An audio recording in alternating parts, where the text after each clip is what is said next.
Hello and welcome to this video on identifying and reading scholarly articles. Scholarly materials refer to research and creative outputs of experts in a particular subject area.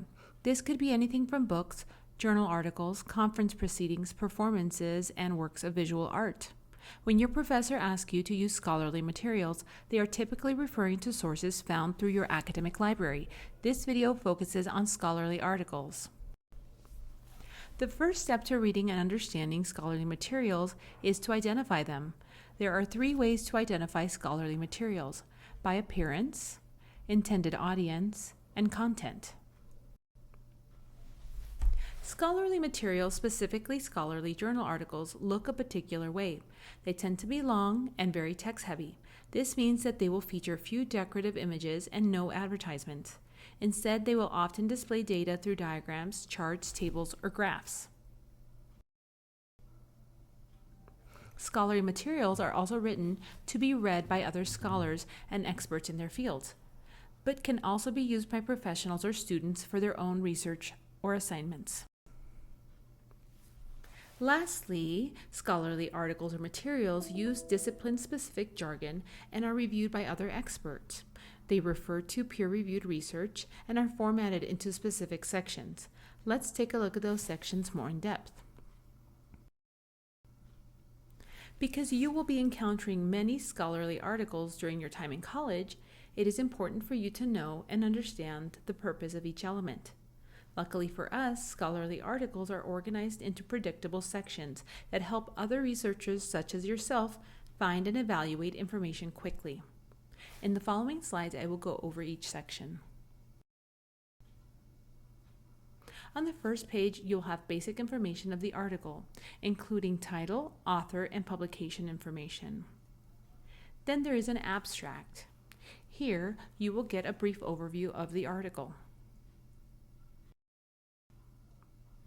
The introduction introduces the reader to the topic and states the purpose and importance of the research. This is where you will find the author's research question or hypothesis.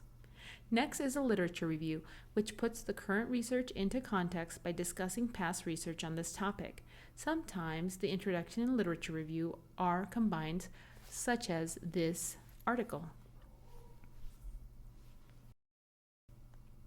Following that is the methods section, which clearly outlines each step of how the research was conducted. Enough detail is provided in this section so that other researchers can duplicate the research. The results are presented very factually and straightforward. They will use tables and figures and should be free of bias and personal opinion. In the discussion and conclusion sections, authors will explain and interpret their findings.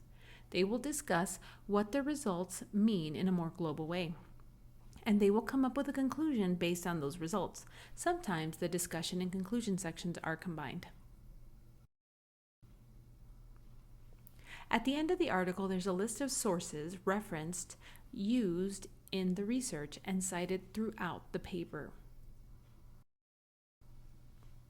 So now that you know all the components of a scholarly article, let's talk about a strategy for effectively and efficiently reading them.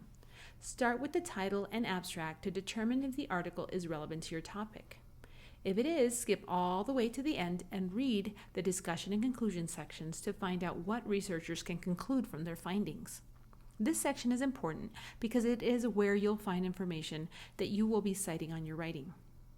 If you're still happy with the article, move on to the methods.